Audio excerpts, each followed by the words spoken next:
skies of green, red roses too. I see them bloom for me and you, and I think to myself, what a wonderful world.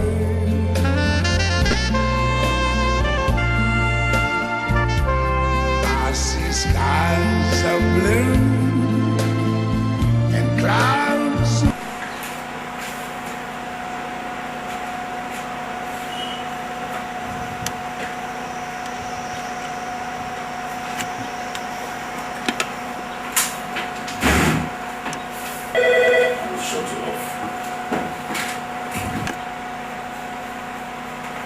Oh yeah, fast, bring your little sign now. Yes, yeah.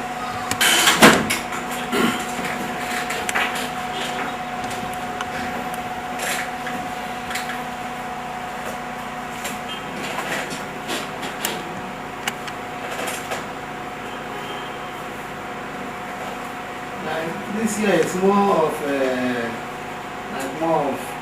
original and Yes, we actually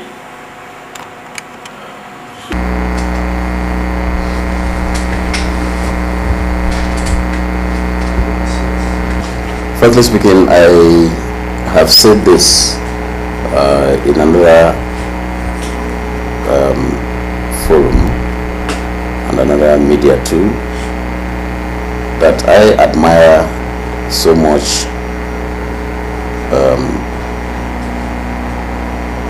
Malam Sanisu, who is the CBN governor. I so much admire him. He's a courageous man. He's a man of vision, and he's a technically balanced person, the kind of people that we need to run the economy of this country. He understands the issues, he understands the arguments, he understands the debates.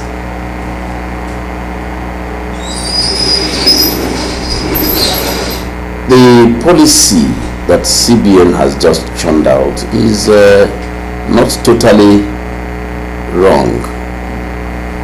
Not totally wrong in the sense that the CBN is trying to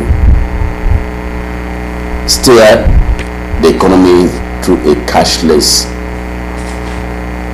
status, so that less of cash will be moving around. One essential advantage of that is that it will reduce corrupt practices. Bribery and corruption will be reduced. The Ghana must goes of this world may not come up again. It does not, however, stop corruption. It reduces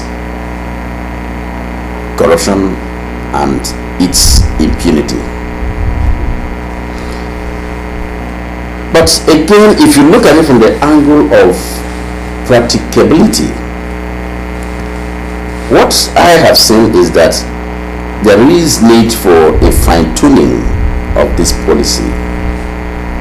The reason is that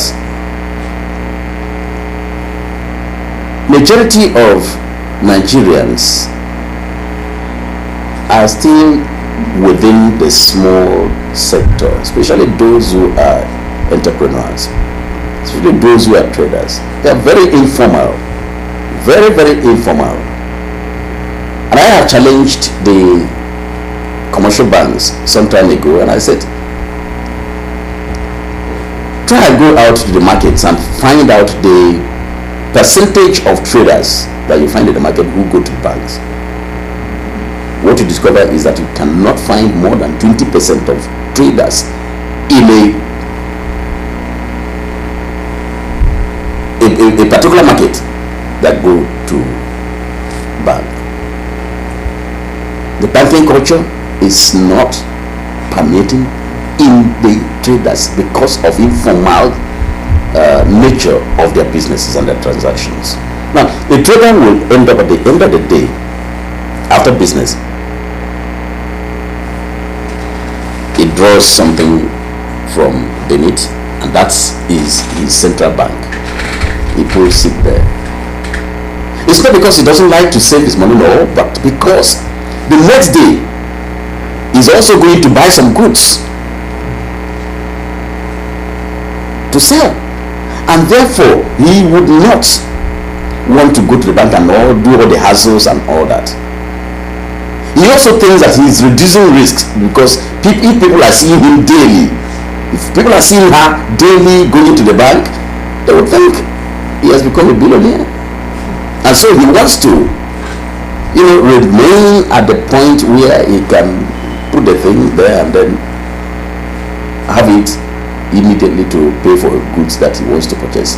Again, some others, you have their central bank here and their west. Majority of the women that you see in the markets do not have their banks elsewhere than on the west. You may find a woman, and I'm sorry to say this, but this is the truth, who is having almost about 700,000 naira on her waist, especially since the evolution of this 1,000 naira bill. All they need is to pack the thing into seven wraps is just there, 700,000. So now, because of the informal nature of the business, this policy would need to be fine-tuned. A man who is going from here to from Abuja here to Suleja to buy cows, for instance,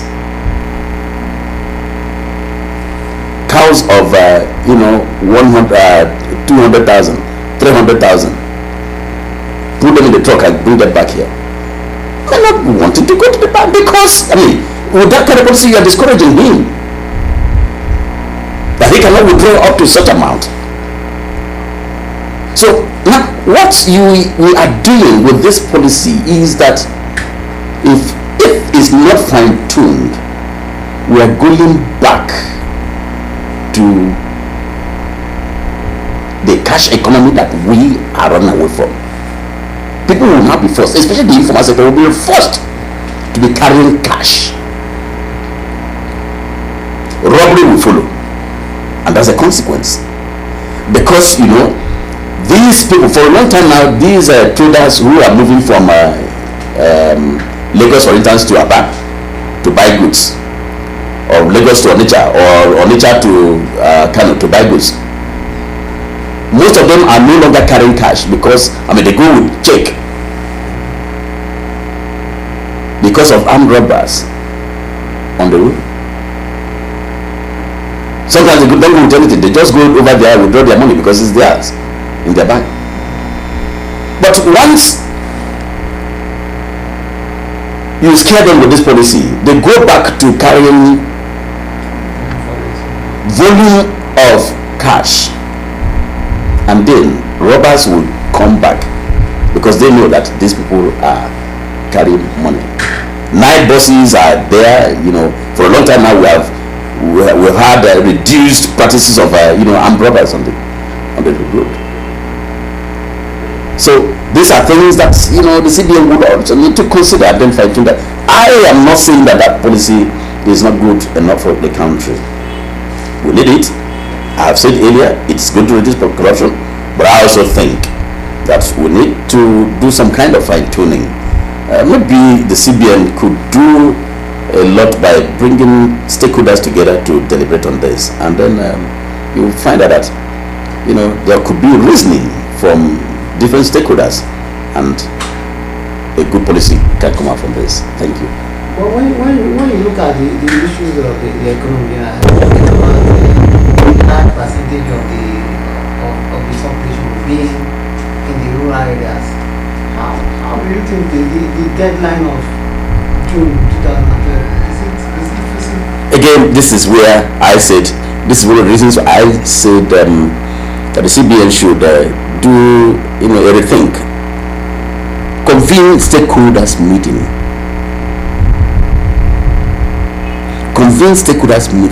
at a micro level, so that people will think with this. People would, come up with good reasoning. And this is not practicable. June deadline is out of it. If you ask me, there are many things that need to be put into consideration in that, which have not been. So the solution again is on what I've just suggested: a meeting where people would, sit down and then throw some stones at the policy, not to scatter it, but constructively to polish it and to come up with something that is good for the country and the economy. Now, let's do that and look at the issue. Before now, we were just talking about NAM's program and the issue of poverty elimination and unemployment. Now, you think recently the president also set up a job committee headed by an industrialist, is that the solution to the problem? I think it should be a step to the solution. It should be a step to the solution, because I want to say that I want to think that the president was, having a very thoughtful idea. The solution of every problem is coming together of different people, just like I mentioned on the issue of the CBN policy, recent policy. Solution starts with dialoguing. A committee set in that dimension can sit down and map out strategies. And one thing that interests me is that the president saw technocrats, he saw professors, but he handed over that particular committee to a man who everybody know today as an entrepreneur, a job creator himself. How can we create more jobs? That's the question. The president threw to that committee. So I think the committee is in the right direction. And once these category of people bring their views together, they can come up with a policy on job creation for this country. It's painful to see that on the streets every day you see thousands and millions of graduates who are out there without jobs, and everybody is looking for dye and white collar jobs. Most of them, rolling all over the street looking for applications. Some of them, if you buy newspaper, they will just be watching you. Once you drop it, they grab it immediately and be flipping through to look for where there is vacancy and all that. Is that the way we are going to survive in this country? We cannot. We need to have more job creators, and that's where this issue of looking at entrepreneurial development is essential. And I want to commend some of the tertiary institutions that have started this, working on this, and given this as a disciplining course, and a course in their schools. It's going to help this nation a lot more. We cannot all be in the white collar job. Government today is the the largest employer of labor, and that's why a major chunk of our revenue is going to salaries and emoluments. And therefore you find almost nothing ready, nothing remaining for capital projects, for infrastructure that we need. Almost nothing remaining to run the social services. And some people turn around to blame government. Well, government does not print money the way it is.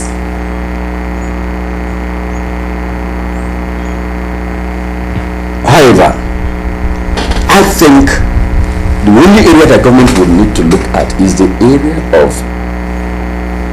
policies that attract entrepreneurship, policies that support entrepreneurship, policies that are incentive to entrepreneurship. and more so policy that supports small and medium entrepreneurs. And that's the key to uplifting this economy. If you allow me, I will tell you this. Nigeria is sitting on money without understanding it. Look at the petroleum sector, for instance. Right now is employing less than 1% of the employable workforce of our country. But here is a sector that is so much underdeveloped. Underdeveloped in the sense that, when you look at the petrochemical sector, subsector, you don't find that sector in any way supporting other ancillary sectors. There are multiple subsectors that could have come up there, industries that could have been supporting or even deriving from the real petrochemical sector.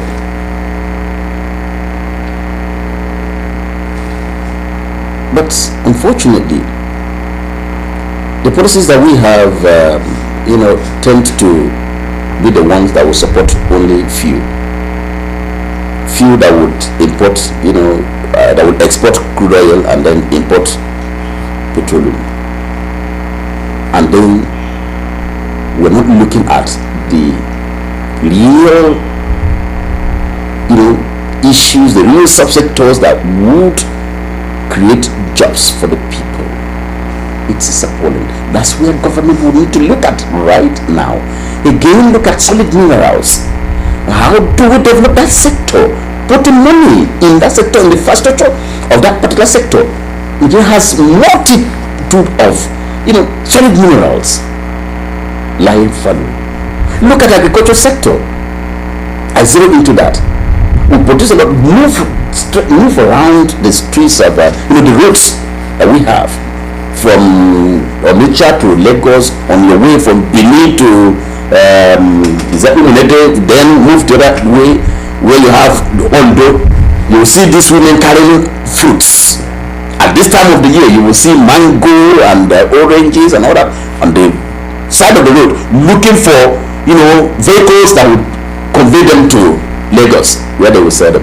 And sometimes these particular fruits stay there for weeks and they are perishable. They all go. Don't we need factories that will process these things located close to where these fruits are produced? Agro industries. These are things that we need. I would reduce the importation of food in this country. But when they go to internet, looking at all this, don't you think that the government is not making, it's not encouraging people to go into these areas they are talking about agriculture and the solid mineral? Don't you think government has not really created the right environment for people that will make it attractive for people to come into those areas? Yeah, that's why I am talking about policy. Policies attract. Policies are incentives. Policies are done in a way that they fulfill what government should do and then assist the private sector to act. These are policies. They are like charters. Okay? Now, in this respect, if you think of one example, look at the policy on taxation in this country. Is it an incentive to manufacturing, or is it disincentive? It is, of course, disincentive, because you have multiple taxation. These women that are moving their ways, I just gave an example of women bringing out agri produce, fruits and all that. They come out from the villages and via bush and forest, and then come to the road. Once they come, God help them, transport sector, well, it's still where it is, but God help them to get a vehicle that will convey them and their goods to places like Lagos, where these goods are needed. And then from one local government to another, you will see harassments. Different people in different uniform, in-law, outlaw, coming out to harass, and with all their instruments, and sometimes supported by police.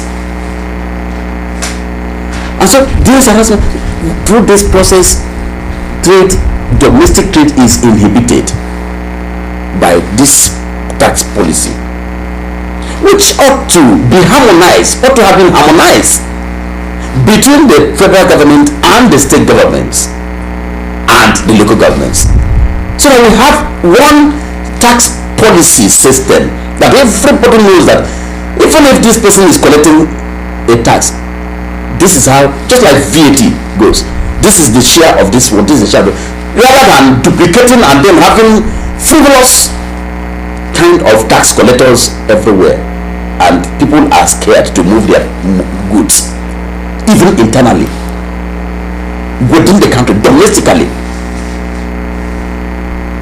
Again, it's a serious challenge, and you'll discover that the connection or connectivity rather between the Federal Ministry of Commerce in this direction and industry on one part, and the commissioners, so to speak, in different states, commissioners of commerce of different states, is not there to constructively dismantle some of these extra policy actions. But how can you dismantle it when you know that Nigeria is a federation where the states have to a large extent the say in how they govern the governments have the say in how they govern their various states. Yes, I know. The constitution is very clear. We will talk about the roles of the state, the functions of the federal government, and all that is very clear.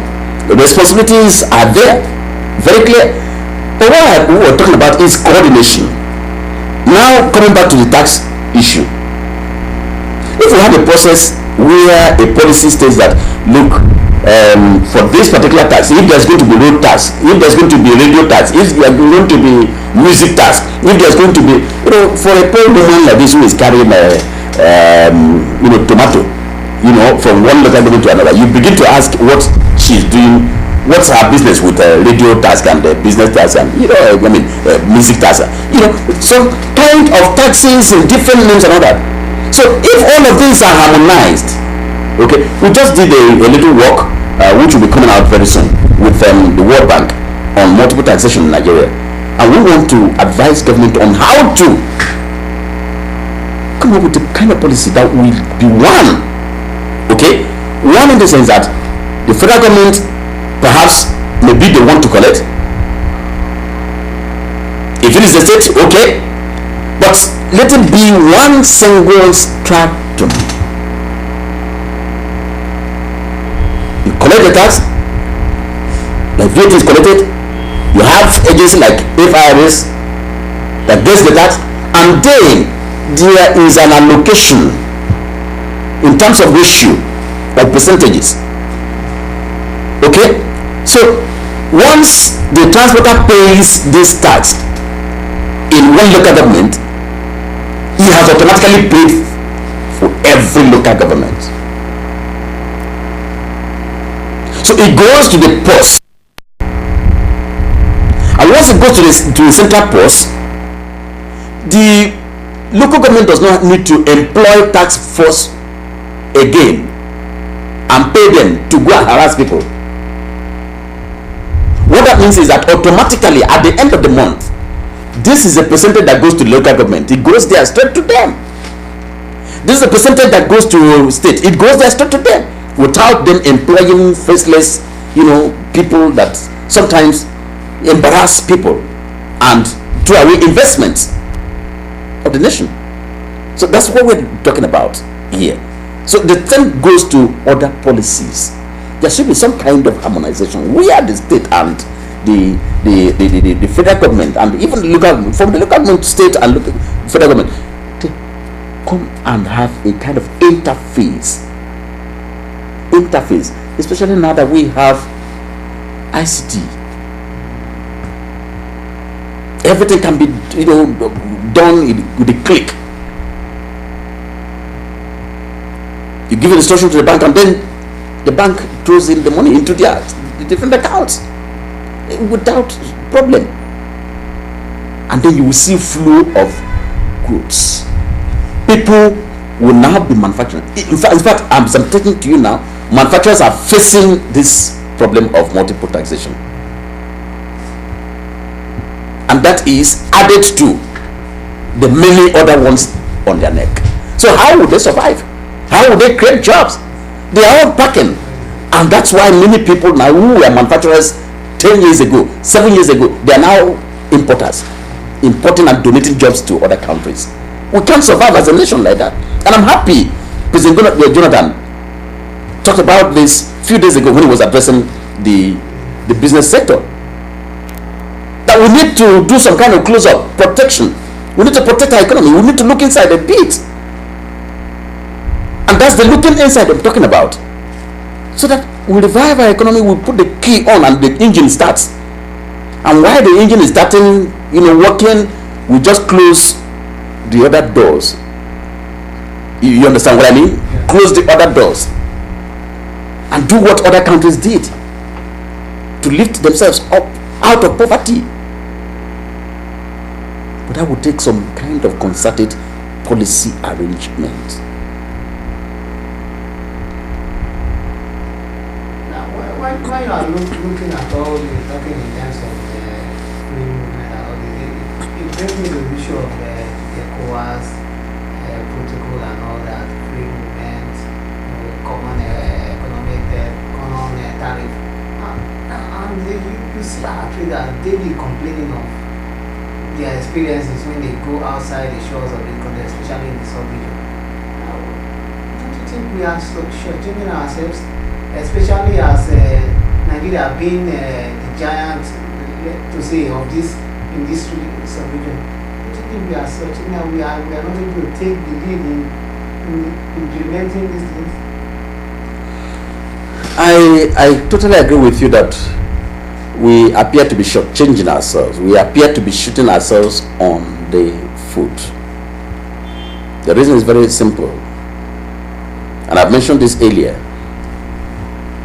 That Nigeria, even though we are talking about the private sector not really developed, not really strong enough to mobilize, goods, produce goods for the teeming population, Nigeria is an attractive market. Close to 150 million people, if not more. And then if you add about 120 million people of other 14 member countries of ECOWAS, you have 270 million of ECOWAS population. Now in that respect, if you see Nigeria as a country that among the 15 member countries is the strongest in terms of the economy, in terms of investments, in terms of infrastructure also, and then in terms of essentially manufacturing.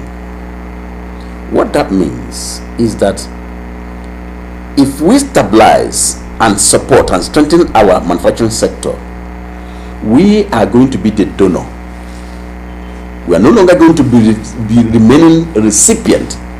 We're going to be the donor. We're going to remain as the big brother that we have been known on paper.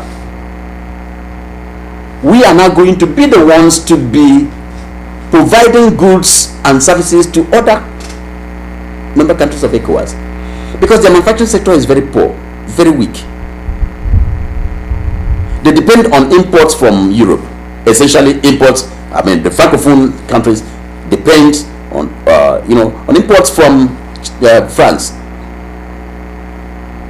Now, if we have a common external tariff, a common market operation, what that means is that the free trade thing, the free trade principle, will locate our goods freely to other countries, and then the manufacturing companies here will be boosting they'll be thriving. That is all things being equal anyway, if the infrastructure is there. Now, even when the infrastructure is not there, it will be an encouragement. It will be a thing that will spur up competition, strive competition among producers here. If they see that they have markets in the other countries of ECOWAS. But unfortunately, as we speak, we are inhibiting investments.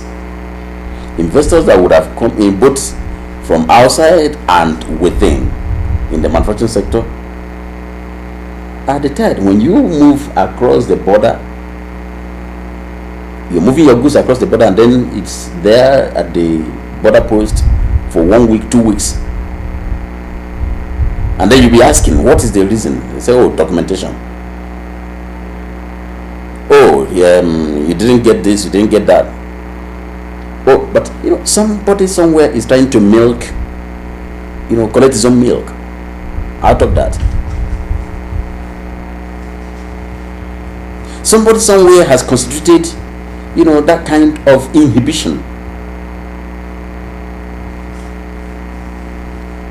And then we now ask also, what is the role of these agencies, multiplicity of agencies at the border? Were they not supposed to be trade facilitators in the first place? Why are they becoming trade inhibitors instead? That's where again the issue of corruption comes very clearly into play. Because a major chunk of funds realized even from these agencies go to private pockets. Government doesn't see them. And I'm surprised that even the customs under the Obasanjo administration was so much encouraged that I remember that a percentage of whatever they rake in was also dedicated to them. Their salary was increased. They now have quarters and all that, their barracks. So that ought to have been an incentive to make sure that trade is facilitated and cleared off. The 48 hours clearance of goods could have been reached, and then cross-border trade here within the region would have been so much facilitated that the manufacturing sector would be enjoying it, and then the traders within the country who are moving goods from here to other countries like Togo, Cotonou,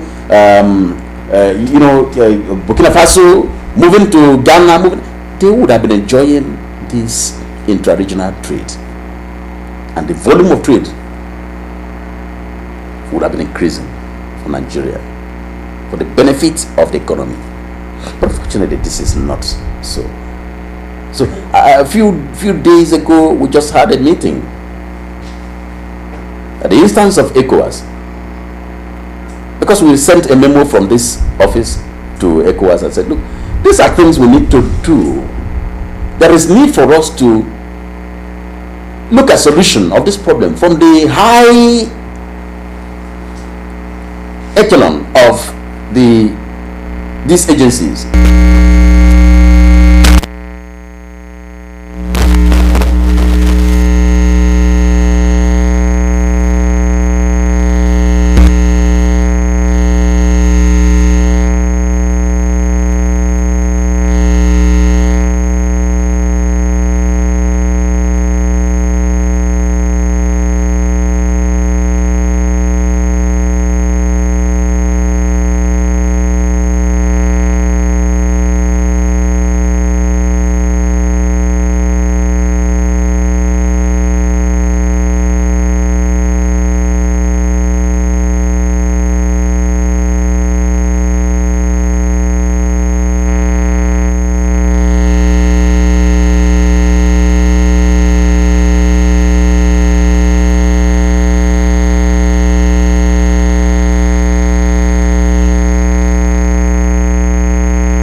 which I do not have the permission to release now.